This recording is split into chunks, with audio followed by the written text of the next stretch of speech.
I'm going to discuss about the technical content of the SNS RTI work program for 2024. And as Colin was saying, that's a complex to produce the work program. It's a really complex process involving several colleagues from DG Connect, 6G Industry Association, and of course the SNS office.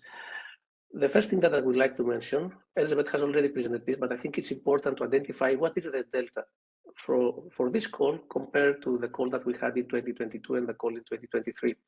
So indeed, we have kept the same structure in stream B for the first 4 strands, which is architecture, wireless communication, communication infrastructure, and reliable service and secure service provision.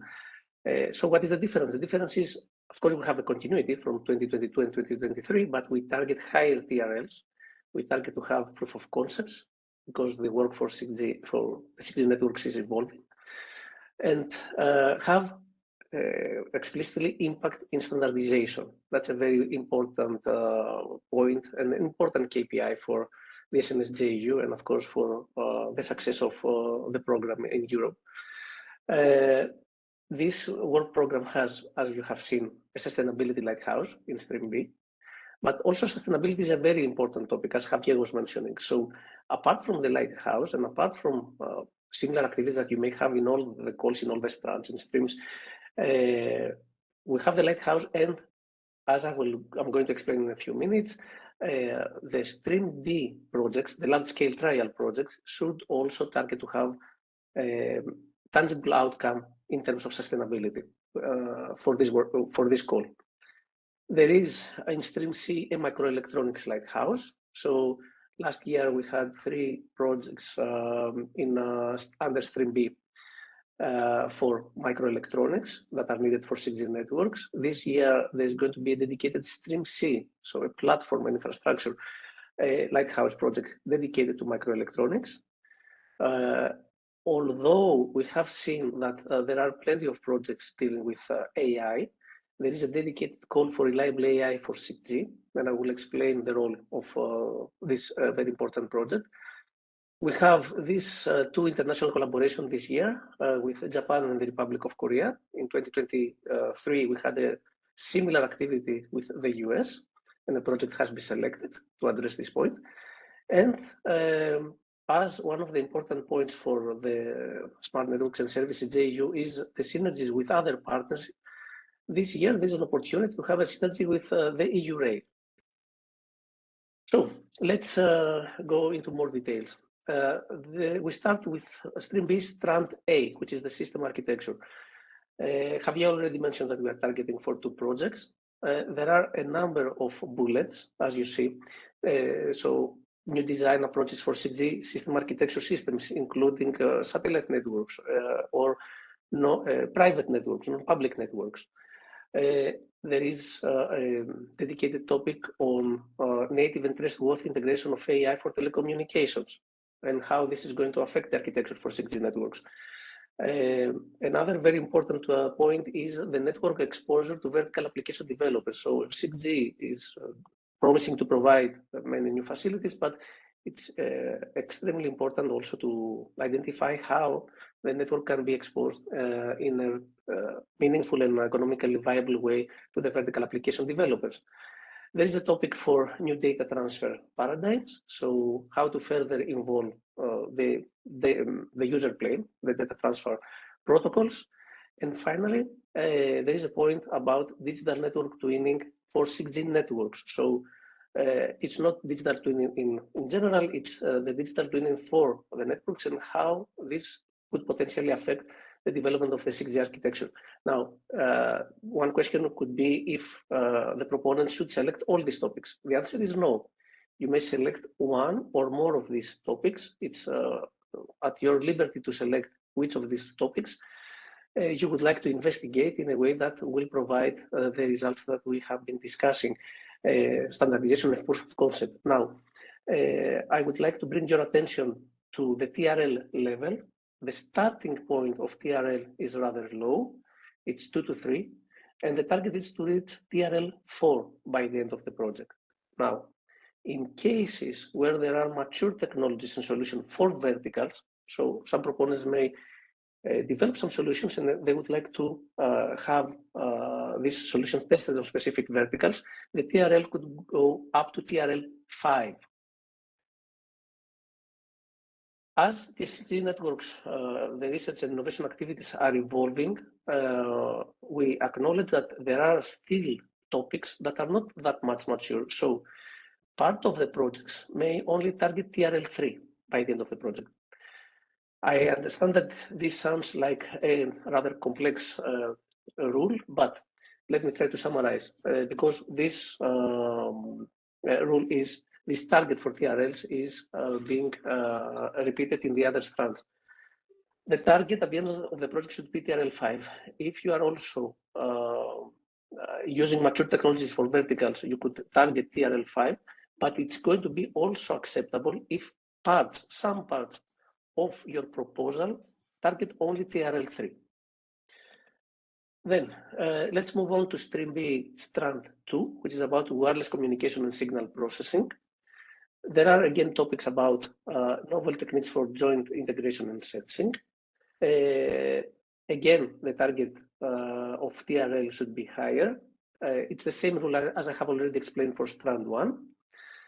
There are topics about machine learning and how this can empower the physical layer evolution. So how can we use AI to further improve the physical layer? There are topics related to self-free and extreme exploitation of massive MIMO technologies, considering also how reconfigurable surfaces can really bring some new enabling solutions for 6G networks. It's also quite interesting to investigate key functionalities from a system perspective, for the RAN. So there are all these topics from layer 1, layer 2, multiple access, modulation, encoding, all these things that will create eventually the new 6G RAN architecture, system architecture and solutions. And finally, another important point is the seamless integration of multiple frequency bands. So 6G RAN was, as it is expected right now, it should be providing solutions for multiple frequency bands, for lower frequency bands up to sub-terahertz. So how to seamlessly integrate all these solutions under one system, it's also very important. Again, for these topics here, as they cover a lot of ground, proponents are free to select one or more of these topics. And again, the target for the TRL is essentially TRL 4, maybe TRL 5 if you are going to use mature technologies for verticals, and for some really future-looking solutions that are not mature, part of the projects may only target TRL 3. Then we go to the communication infrastructure technologies and devices. As in the first two calls, this strand contains not only a specific area for 6G, it contains solutions about optical communication for non-terrestrial networks, for IoT, for short-range communication, etc. So, as you see, there is one topic about ultra-high energy efficiency, especially on optical networks. There is one topic about 3D networking for 6G networks, terrestrial, non-terrestrial networks, satellite networks, drones, etc., and how these solutions can be provided as an integrated part of 6G systems. There is a topic about the development of low energy communication solution. So the energy efficiency is one of the key topics for 6G networks. It's the promise of 6G networks that they have to deliver. So this topic addresses this point. There is one topic about new IoT components and devices, and how these new IT components and devices are going to operate inside a 6G network, and a unified end-to-end service provision. Now, for the end-to-end topics, I would like to bring to your attention, because there has been a lot of work in 3GPP, for example, in the past and current releases about the integration of end-to-end with the terrestrial network. But here also there are some quite interesting topics, like even providing solutions on how smartphones can connect both at the terrestrial and the satellite networks at the same time. So these have implications to physical layer, and electronics, a number of topics that need to be addressed. And finally, the topic about integration of optical and wireless technologies has essentially two subtopics. There are solutions about backhaul and fronthaul, but also there are solutions about that could be investigated about free space optics, Li-Fi, etc. Again, of course, especially for this strand, as you see, it covers a lot of ground. So proponents are free to select one or more from these issues. As an example, proponents could select, for example, the two NTN topics or two optical topics, or any combination that you think it's important for Europe to allocate resources to perform research and innovation. Moving on, we go to the reliable services and smart security. That's the fourth strand that we have since the call of 2022. AI is expected to play a role in terms of security and service provision. It would be nice to see solutions that security is investigated from a cooperative and holistic perspective. And of course, not only security, but also privacy, especially in how this is going to affect the 6G architectures. The smart and trustworthy service frameworks is dealing on how 6G services will be able to be provided in a trustworthy, in a secure way. To do so, there are plenty of security and privacy enablers that need further research activities. It's well known, one of the topics that 6G is promising is the zero-touch integrated security deployment. So it would be nice to see some solutions in this sort of approaches. Also, the integration of secure 6G communications via quantum key distribution and post-quantum cryptography support is another interesting point that proponents may take into consideration. And finally, timing-sensitive and responsive software and hardware technologies for distributed by multi-stakeholder, multi-system service provision. So 6G is targeting to go one step beyond 5G, and time sensitivity and responsiveness of the specific solutions is extremely important. Again, for these topics in strand 4, proponents may select one or more of these issues that we have captured in the work program. And the TRL level, as in the previous 3 ones, has the same rule. TRL4 as the main target, TRL5, when we include verticals, and TRL3 for part of the project could be also be acceptable. Now, we are very happy this year to have 2 international collaborations, one with Japan and one with the Republic of Korea. In relation to the international collaboration with Japan, the focus topic is how AI can be used and enable radio access network solutions. This could include physical layer, signal processing, the use of distributed MIMO and user-setting networks, reconfigurable surfaces, and potentially AI-enabled integrated network functions that could be deployed somewhere between RAN and core. As you know, these boundaries between RAN and core are becoming a little bit fuzzy, and which of these functions could be used using AI as an enabler would be really interesting to see. Also, the international collaboration gives us an opportunity to streamline views between the different countries like the US, Japan, and Republic of Korea. So for this proposal, it would be really great to see streamlining views with for the use of the AI, potential extensions of the radio interface, and identify impactful contributions to standardization bodies. So also this streamlining between EU and Japan for these topics and potential contributions to standardization bodies are inside the scope of this project. Please, the proponents take into consideration that the applicants are invited to explain how EU and Japan cooperation will be implemented. I would like to say that these are not joint calls between EU and Japan. These are, let's call them loosely coordinated calls. So we have this call at the SNS JU, and our colleague, Mr. K. NARISAWA, will explain the calls that are going to open in Japan. And this project is being asked to find ways to cooperate with the mirror project, let me call it this way, in Japan. Activities for TRL are expected to be between level 2 and 4 by the end of the project. Similarly to the international collaboration with Japan, we have the activity with the Republic of Korea. Here the topics are algorithms for 6G RAN that improve transmission performance and reduce the complexity in wireless transmission. We are looking again for AI solutions and protocols that are going to empower the wireless communication in topics where are related to mobility management, resource management, automated maintenance, and self-optimization of network parameters, essentially the management plane that is related to the RAN.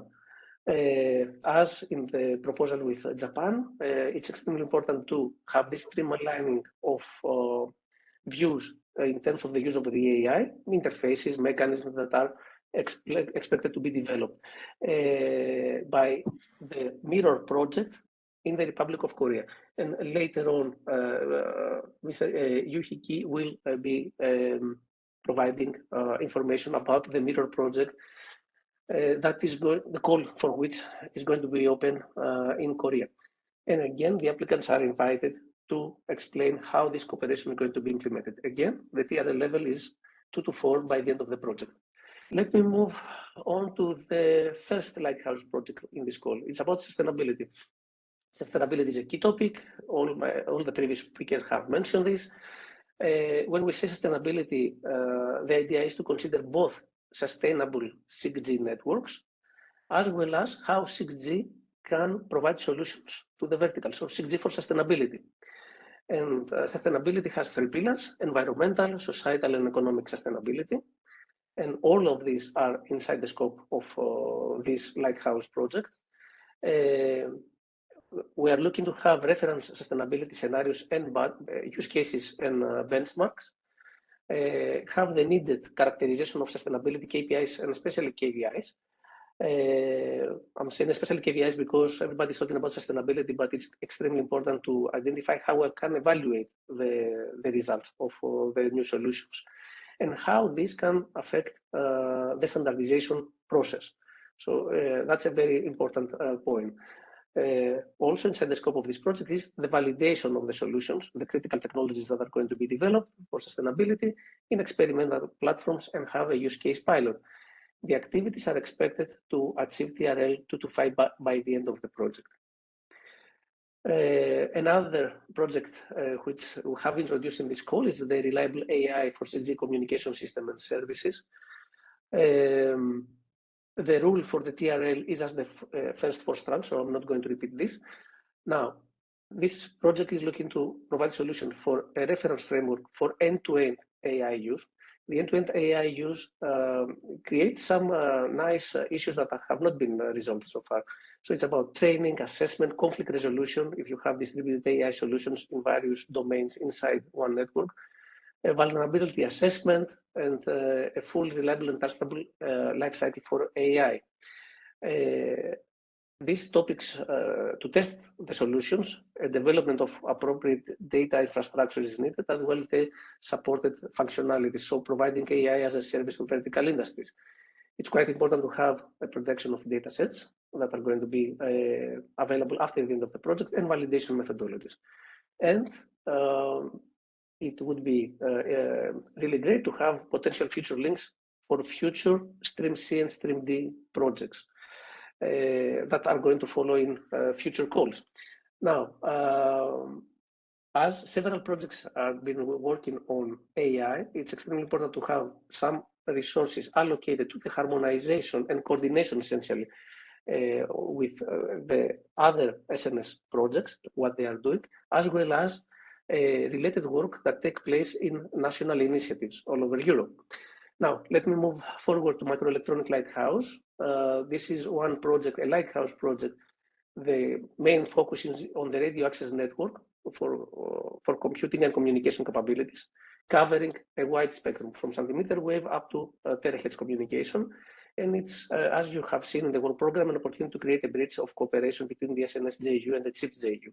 There are topics related to advanced baseband capabilities, So open approaches, technologies for joint communication and sensing, hardware platforms to support virtualization, develop hardware accelerators that are needed for a number of functions in the 6G RAN, integration of the terahertz communication technology into a complete terahertz communication chain and demonstrator. This is a Stream C project.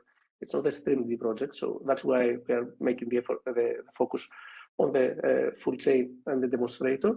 Address end-to-end X-calling demonstrator prototypes with extended transmission up to sub-terahertz frequencies, and inclusion of microelectronic solution in the transport domain or unified solution with non-terrestrial networks, and potentially support the IoT connectivity service provision value chain.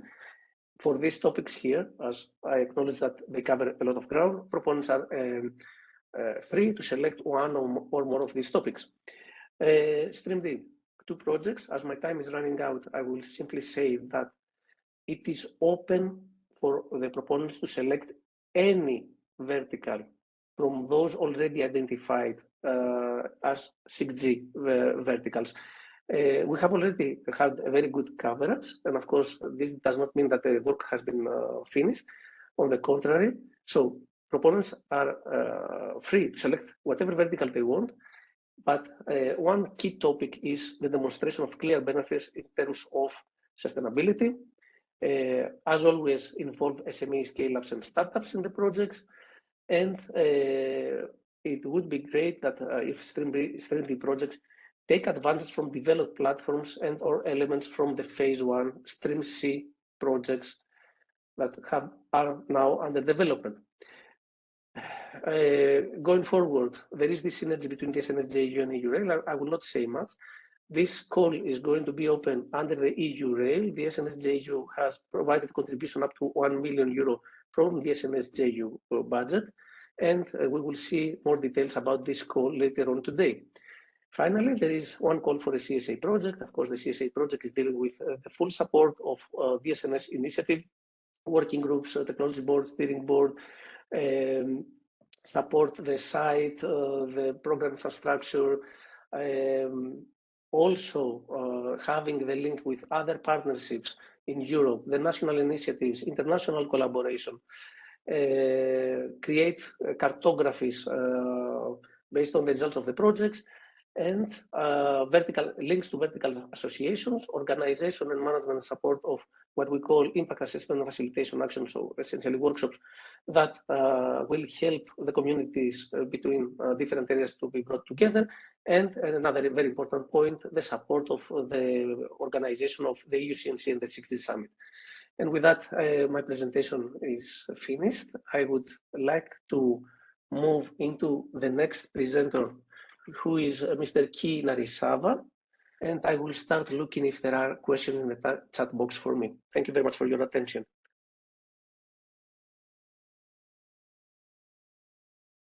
In this session, let me explain the planning of the Japan's call for the international joint research and development. So, as indicated, this is just preliminary assumptions. It means information indicated in this slide and in my exploration can be changed. For more details, please wait for the press release by the Japan's MIC and NICT. So there is a consensus between the EU side and our side on the R&I challenges and objectives and foreseeing outcomes and the expected impact. The core text on these points will be very similar to the SNS work program 2024 topic, as Alex explained in the last session. So Japan's call is going to be published in the web page as shown in this slide. So you can see the expected information for the budget constraints and schedule. Regarding budget constraints, you can apply for up to 100 million Japanese yen per year the funding rate is 100%. We are gonna we are gonna open the call by March this year, and the deadline will be April this year. So the proposal is gonna be evaluated in the summer in this year. Also, the foreseen project duration is April 2025 to March 2028. This means that duration is at 3 years at maximum. So regarding the eligibility in Japan's core, please note that all applicants must be the entities such as companies or universities registered in Japan and have research and development centers in Japan for this call. Thank you for your attention. Let me return my floor to Alex. Thank you. Thank you very much, and for being on time. Then we can move forward to Mrs. Juhee from the Republic of Korea for her to present the information for the call in Korea. You have the floor. Good morning, everyone. I'm Juhee, Director of Global Cooperation Team of Institute of Information Communications Technology Planning Evaluation of Republic of Korea. It's my pleasure to introduce the Korean work program for the collaboration between EU and the Republic of Korea. Please let me start. Next slide, please.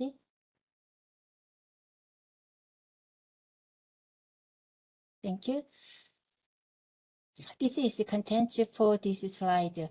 I'd like to introduce IITP and the Korean funding for the EU-Korea project and FAQ. Next slide, please. The first introduction of IITP. Yes, thank you.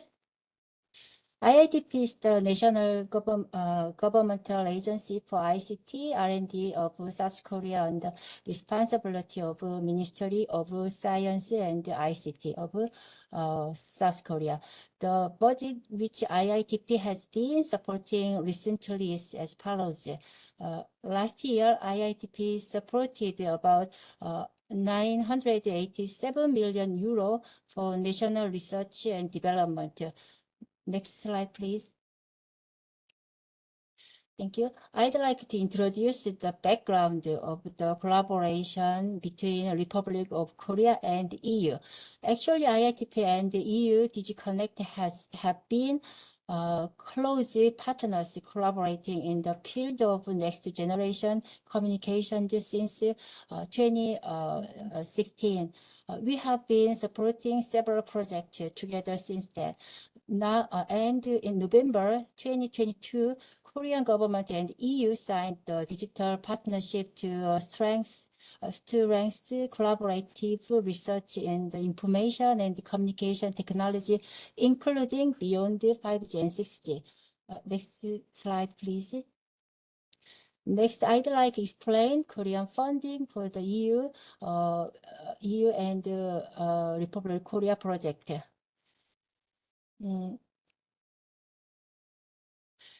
This page is for explaining briefly information for the Korean side project.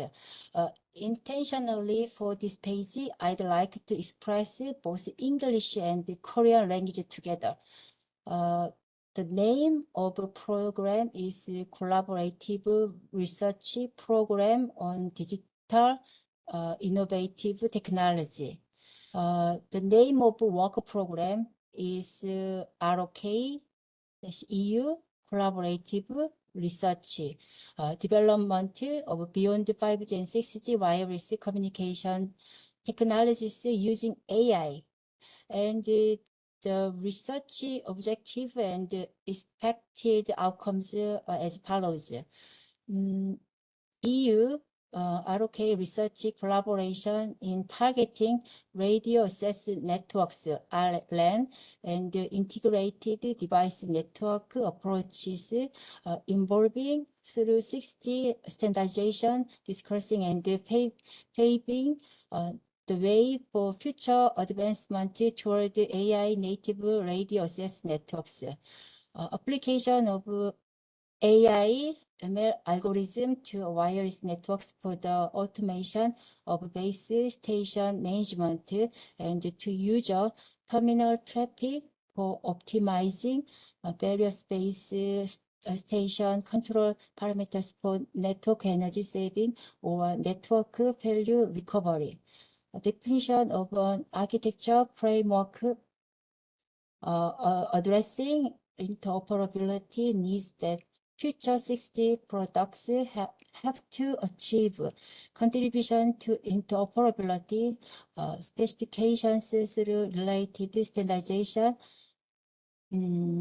achieve activities for existing and new interface, alignment of view on radio interface concept to support the demanding 60 application and services for future exploitation in international standardization.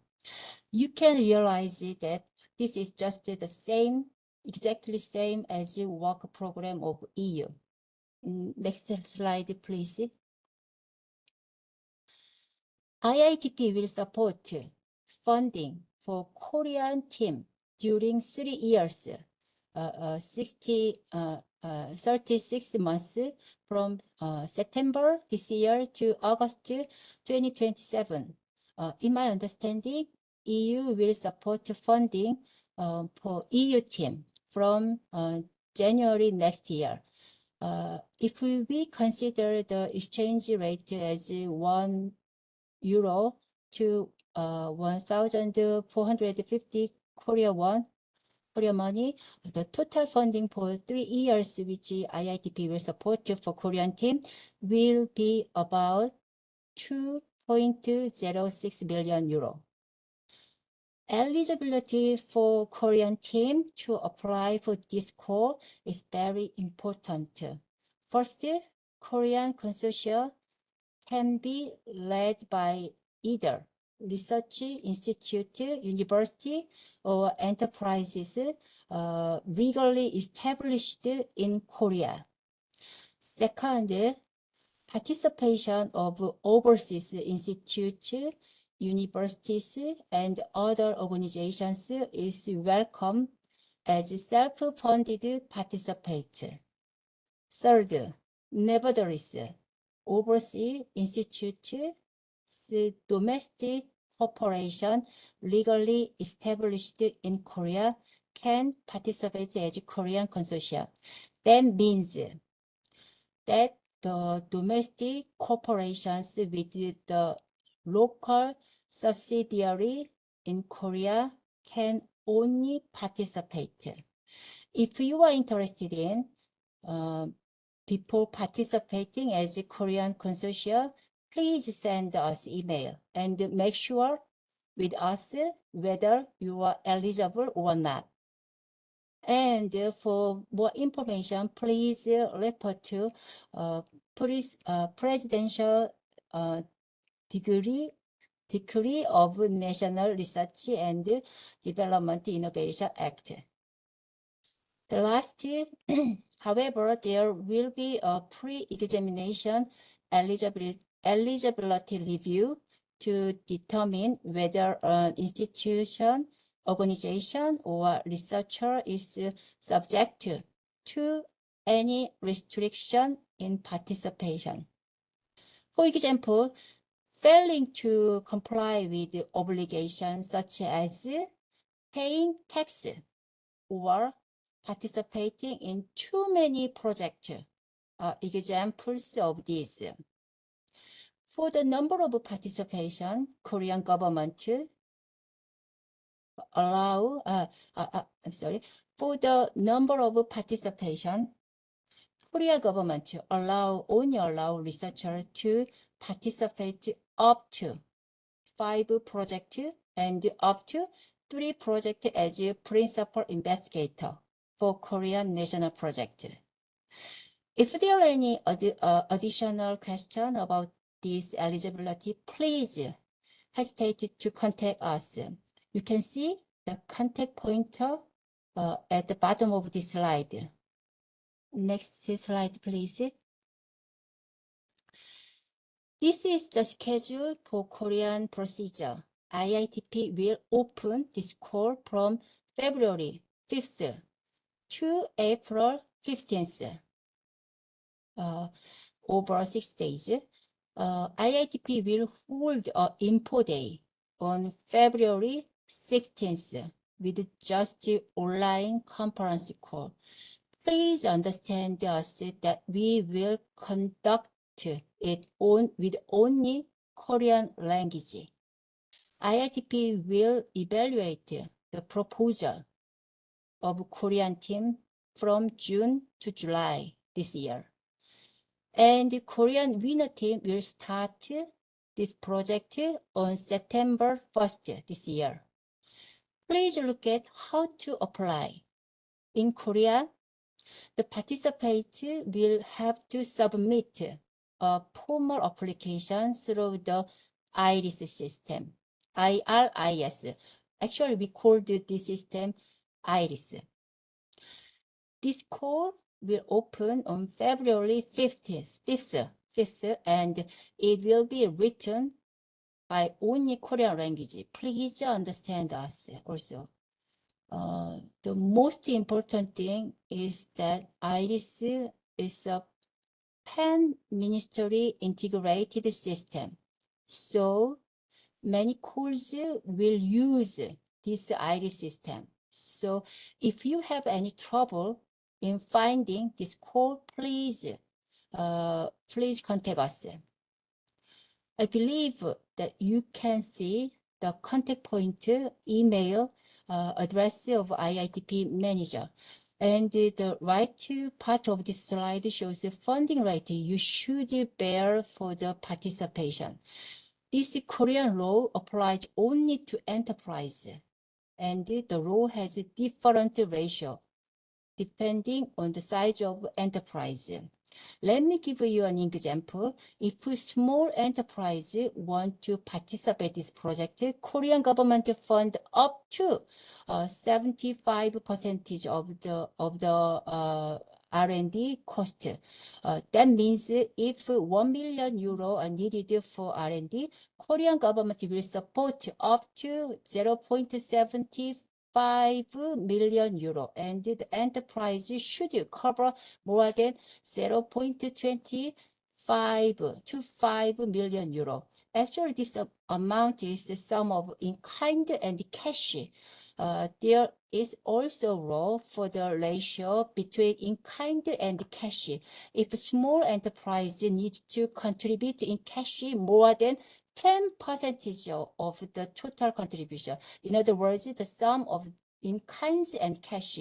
Please send email us if you have any question.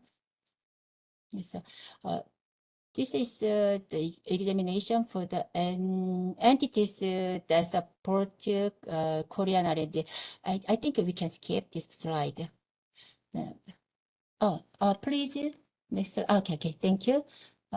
This is actually the explanation for the entity that support Korean R&D. I think we can skip this slide. Thank you. And FAQ, and yes, thank you. There are frequently asked question. First question, is it expected that awarding of funding of both EU and the Korean partner will be synchronized as a case of a joint call? The answer is no. This call is not a joint call, but a loose collaboration. Their funding schedule for this call and the criteria of selection are different. It means the Korean researcher and EU researcher don't make one team to make one proposal. Even if IITP and SNS made and announced the same work program, Korean team will submit a proposal to IITP and EU team will submit a proposal to SNSJU. IITP evaluate and SNSJU's evaluation are completely separate. So IITP will select the Korean winner team with the Korean criteria, and SNSJU will select EU's winner team with EU criteria, respectively. Nevertheless, both sides winner team should cooperate with each other to be carried out.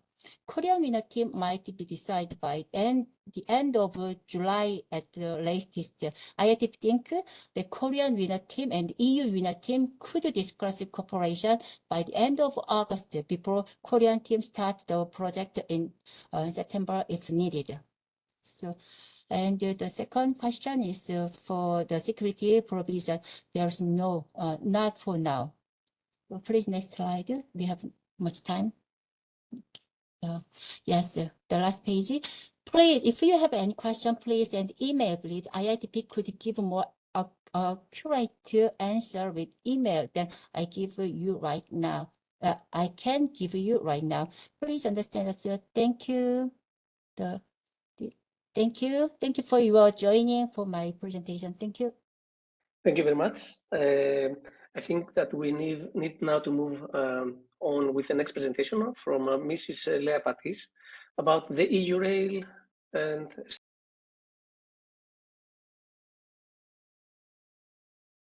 good morning, everyone. I am Lea Paties, and I'm a senior program manager with the Europe's Rail joint undertaking, so sister joint undertaking to SNS. We are sitting in the same building, and as it was anticipated a few minutes ago by Alex in his presentation, we'll be presenting the synergy call that we will be launching in a few days together with SNS. I will not spend too much time on this slide. I just wanted to roughly give you a bit of context about what Europe's Rail is doing. We are responsible for the R&I work at European level in the field of railway. It goes from innovation in the freight sector, innovation on rolling stock, innovation on infrastructure assets, as well as innovations in traffic management and automation of railway operations. I am responsible for this last cluster on traffic management and automation, and I'm here to present this specific activity we'll be launching in a few days on the successor of GSMR, so GSM Rail for rail, and the future system for telecommunication for railway operations. I will mention two things before I move on to the actual details of the call about Europe's Rail. We have, as you can see on this slide, two big pillars. The innovation pillar, where we are financing and managing and monitoring projects and different activities in R&I in the different areas I have just mentioned. But we also have a system pillar. This pillar and this area of work is responsible for many different aspects, but more specifically working on delivering a joint architecture, system architecture for railways, as well as ensuring the necessary and relevant management of output coming from the innovation pillar, going into standardization and regulation. So, for instance, it is key for the system pillar that they are in close contact with, in our case, and in our field of work, the European Railway Agency. I'm mentioning this now because it has relevance for the actual call. Moving to the core of my presentation. This is the second time at history level of the GU that a synergy call is launched between two joint undertakings. The first one is between us and Cesar GU, and we will be evaluating this call shortly. Here are the specific conditions. We have an overall EU contribution of 13.5 million euros. Out of which, indeed, it's been mentioned, 1 million is coming from SNS, the rest is coming from us. We expect an indicative project duration of 30 months. it is indicative. It could be less, it could be more, but based on our expertise and knowledge, we believe this will be an accurate time to perform the activities I will mention in a few minutes. Regarding the technology readiness level, we have set it at TRL 6.7, so we expect operational tests in a relevant environment. And as I've mentioned just a few seconds ago, we also expect the output of this project to feed the system pillar and feed the standardization and regulation aspects for railways, and specifically the update of what we call in our jargon technical specification for interoperability in railway that are key to make sure technical solutions are harmonized in trains and overall system. Due to the TRL, it will obviously be an innovation action, and EU-Rail has been functioning for quite a few years now under the lump sum model. So it will be also a lump sum where the, let's say, share for each work package and each partner has been set in during the evaluation, during the grant agreement preparation. And if the work is delivered, the money is paid without further question. Obviously, technical assessment is still key. The call will be open on the 25th of January, so in just 3 days from now. And a closing date has been set to the 7th of May 2024. I will mention it at the very end, but we have a informal formation day that will also take place on the 9th of February, where we will enter into the details of the call execution and specifically financial and legal aspects, in addition to presenting the different topics. Last but not least, we expect this action or the project to be funded under this action to be linked to two big flagship projects that we have ongoing on our side on railway automation. The call mentioned those two projects, but it's not an exhaustive list. We might and we can add projects that have a relevance to this topic, whether it is on the side of EU-Rail, on the side of SNS for ongoing future topics or even past projects. So we will specify that if needed later on, but it is not necessary for the purpose of submitting a proposal. So what do we want? I've summarized on two slides the different work streams that we expect to be addressed by the different consortia submitting a proposal. I will not read line by line. It will not be that interesting. You can see the call for all the details, especially on the technical requirements side and what we expect to be developed and what we expect to be tested. But in a nutshell, what needs to be kept in mind is that we want to test and finance the development of prototypes prototypes that are fitting the future FRMCS, so this new telecom system, future radio mobile communication system. We want to test it in real trains. We want to test it on real lines in order to see whether the developments that have happened in the past few years actually work in real life. And to do so in workstream 1, we expect the development of those prototypes for both onboard and trackside. In workstream 2, we expect the actual testing of those prototypes, integration in trains. The call has specified at least 2 types of testing, high-speed and conventional. More can be done, but at least not less can be done. And we want to test all the necessary functions that are necessary to operate a train. From testing voice function to testing the European Automated Train Protection System, ETCS, testing ATO, Automated Train Operations, testing the internal communication need when it comes to train communication monitoring system, the opening of doors and so on, the passenger information system, CCTV if necessary. So we want to have all those functions at least tested.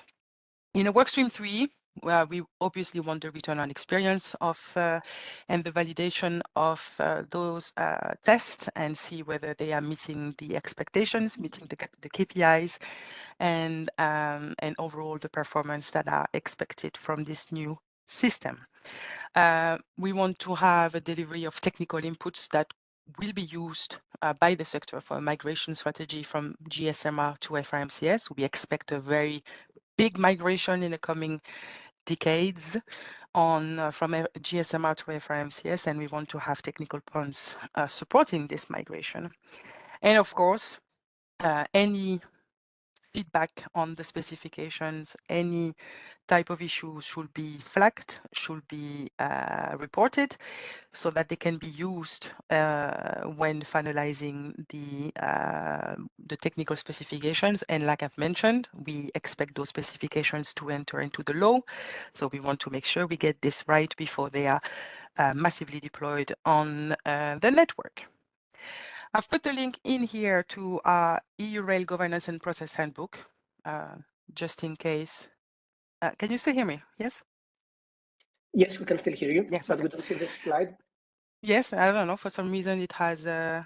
It's okay, because all the slides are already available at the site. So I just need 30 seconds and I will conclude, and okay. hopefully you'll be back on track.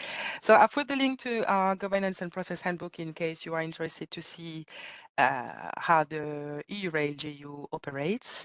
And I obviously put the link to register for our Information Day, which will take place on the morning of the 9th of February, where we will present maybe a little bit more details what I just presented, but what is even more relevant is to explain the overall framework, the core conditions, all the legal aspects, the financial aspects linked to this synergy call.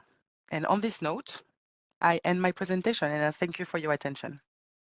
Thank you very much for this very interesting presentation, and the first synergy that we have with another partnership. Now, we have the next part is again Q&A.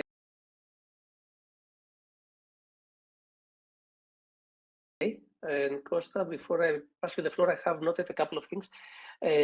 First of all, thanks to the SNS Ops CSA project, we have already the slides in PDF at the registration link. So the webpage where you have registered. I think also Pavlos has already passed the link in the chat. And two things that I have seen, one question from Tomaso about if it makes sense, is it desired or requested that Stream B projects make use of Stream C solutions from existing and running projects. I don't know if you want to take this question, otherwise I could provide a quick answer to this. That it's always desirable to have some, to reuse equipment and solutions that are being developed inside the context of the SNS project, but it's not a prerequisite to have something like that for the Stream B projects.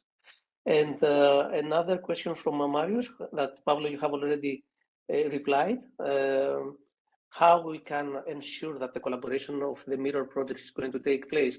And of course, in both calls, there are going to be, and there are already the hint and the indication that resources have to be allocated for this kind of collaboration. And just a personal opinion, I would suggest that it makes a lot of sense for consortia that the partners inside the consortia have already some good links with other partners in Japan and South Korea. They don't have to necessarily participate in the EU call, but it makes a lot of sense if they have already established a link of communication with key stakeholders in Japan and Korea. Pavlo, I don't know if you want to add something on these two topics, and then we can ask Costa if he has spotted any other question that we have not answered yet. Maybe on the latter, I would just say, I don't know if you can hear me, first of all. Yes. Perfect, thank you. So I would just say that, as I wrote in the chat, that at the proposal phase, we expect that the applicants explain all this, how this collaboration will be implemented. Of course, the question is about the assurance if it is implemented, but this is something that will be followed anyway at the implementation level. So yeah, so you answered very, very well on that. And on your other point, on the Stream B let's say, results and feed to stream C. Indeed, this is not a prerequisite, but just to mention once again that the whole work program is based on collaboration. This is very, very important. We mentioned in the work program about the spiral, let's say, model that streams B and C provide input to other. So indeed, it is not a prerequisite, but it is very, very welcome and desirable to have, for example, stream B results validated in a context of a stream C project in the past or in the future, let's say, phases of the SNS. So this is also important to take into account. Thank you. Okay, perfect. Then for me to also verify, Alex, that indeed the question from Tommaso was the only one that I hadn't seen answered yet. So I think we're on good track. But there's one additional one that just arrived regarding EU-Rail project, and will there be a brokerage event to help us find suitable partners? We are looking into this, but most likely yes. So usually we always organize a brokerage event to make sure that people can connect and organization can connect. I will double check with my colleagues, and in any case, everything will be online. But I will say 90% yes. Okay, thank you very much. And I think with that, Alex, the floor back to you. I don't know if we need to yes, open the please. floor to other questions. We have 2 minutes, so if you have Yeah. dedicated questions to the work program content or to our distinguished speakers from Korea and Japan and EURLJU, now it is the time. Pablo, there is an additional question from Yasser. Just arrived.